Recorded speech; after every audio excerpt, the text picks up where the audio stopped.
Startups equal growth, and you need a lot of it. Can you triple your revenue 2 years in a row, then double it 3 years in a row? That's the bar for a SaaS company to get to $100 million a year in revenue and get to an IPO. Today, we're going to talk about how to get that growth. Here's half a dozen ways to grow your startup that I usually try to think through to see if it could work for that startup. Remember, every startup is totally different. History doesn't repeat, but it does rhyme. These lyrics might just work for you. Let's get into it.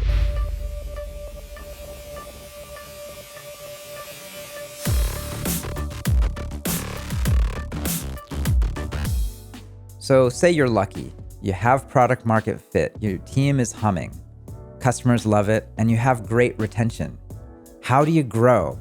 Well, this is where sales and marketing come into play. For sales, there are 2 books that I recommend, Predictable Revenue by Aaron Ross and Founding Sales by Peter Kazanji. Both of these books will be linked in the description below. Sales is incredibly important, and for those $100,000 contracts or larger, you need enterprise sales. For marketing, there are just so many ways to do it. Here's a non-exhaustive list just to give you ideas. PR is a great way to think about how you get people in the door. A good press article can move the needle for you. This is how I did it in 2008, actually. Posterous, when we were actually making new features, we made sure that every single new feature turned into a news article by one of the big blogs, TechCrunch, VentureBeat, or Mashable. Every time I made a new feature, I made sure to get coverage. And this is really hard in 2021. I'm not sure if you can actually do it anymore. It doesn't also always have to be good news either. Do you remember Soylent, the meal replacement shake for software engineers? I remember meeting them at YC and funding them right when they went from being a networking hardware startup to their current idea. I actually told them to change their name. I said, "Don't you know what Soylent Green is?" You gotta tell them Soylent Green is people! But I was wrong. They ended up building a huge recurring revenue business with minimal marketing spend because they got hundreds of millions of dollars of free advertising, all just by PR, blogs, videos, and news articles about the name itself. I don't like this, but the reality is controversy sells. It's hard to pull off, but it was one of the strongest lessons to learn lately, especially around this idea that every business is now a meme. If you have a good story that touches your users, or is meaningful or valuable to society, or even controversial and sparks a lot of discussion, you gotta keep PR in mind in terms of how you can grow. Beware though, these things tend not to scale, and most startups cannot rely on this at all because most reporters and even bloggers are generally focusing on much bigger stories, especially in 2021. Next, content marketing. It's a great way to get attention, and it just takes you writing informative articles full of facts and data.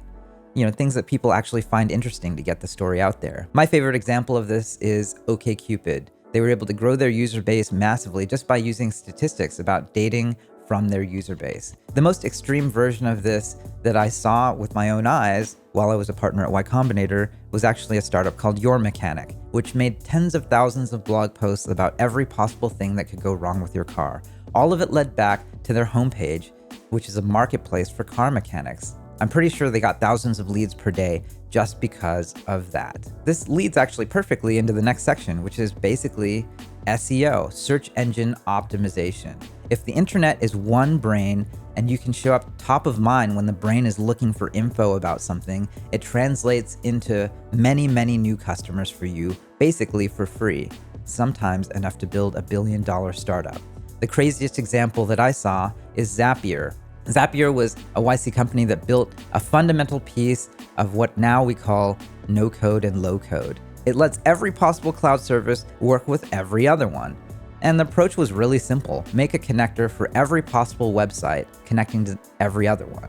So say you want to connect Gmail to Airtable, you want to connect Trello to Slack. The cloud is growing so quickly, there are so many people trying to figure out how to get these tools to work together. And when they searched for it in Google, they found Zapier. Today, Zapier is worth more than a rumored $4 billion. I suspect a good chunk of it is connecting the highest intent thing in the world, a Google search, to their service. And then just having highly ranked pages that took many years to become top of that search engine. This is the most dramatic form of winning the internet I have ever seen. Now, if you can't win the internet, sometimes you can buy it. Yes, I'm talking about Google ads. You could also call this strategy search engine marketing for short. My wife actually worked at Google for a few years as an ad optimizer in their operations team. And the craziest story I remember from hearing about her work was that some of her clients were actually literally doing colonic kits, so colon cleansing. But some of them started off as tiny operations, maybe $100 to $1,000 a month. And as they made profit, they reinvested in it to get to as much as $1 million or $10 million a month in revenue. That sounded crazy to me. But now I realize that's actually relatively common. There are all of these ways that you can reinvest your profits in SEM. If you can buy ads and make more money from them than you paid for them, it's a powerful engine for growth. It is not that common, but it still does happen. Well, we can't talk about marketing without thinking about social media, both ads and influencers. They're an amazing way to get customers. And there are too many examples here to name, really. Think of almost any D2C brand that rose up over the past few years, and you'll see that they did it on the back of Facebook, Instagram, Snapchat, or even Twitter. Look at what Rihanna was able to do with her brand Fenty, or what Ryan Reynolds was able to do with Aviation Gin. Now, for more resources, I recommend that you follow Nick Sharma on Twitter. He's a wealth of knowledge about how to work with influencers and leverage social media to actually build a great brand. Finally, we can't talk about how to grow without thinking about partnerships and business development. Probably the most famous example of this was actually Microsoft with IBM. Somehow Bill Gates got IBM to choose MS-DOS to be licensed as the operating system for their new personal computer, the IBM PC. That choice alone literally made Microsoft, and today it remains one of the most durable cash cows for that tech giant, one that set him up even for a second one in Microsoft Office and productivity software. So that's not totally a complete list of ways to grow your startup, but I hope that gives you a good sense of where to start. That's it for me for now, but really excited that you're taking this step to learn how to build a startup.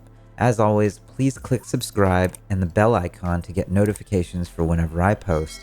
And if you found this helpful, leave a comment below and share this video on LinkedIn, Twitter, and with founder friends who might get something out of it. My goal is to help as many founders as I can, and I really appreciate your help here. Be well, and I'll see you next week.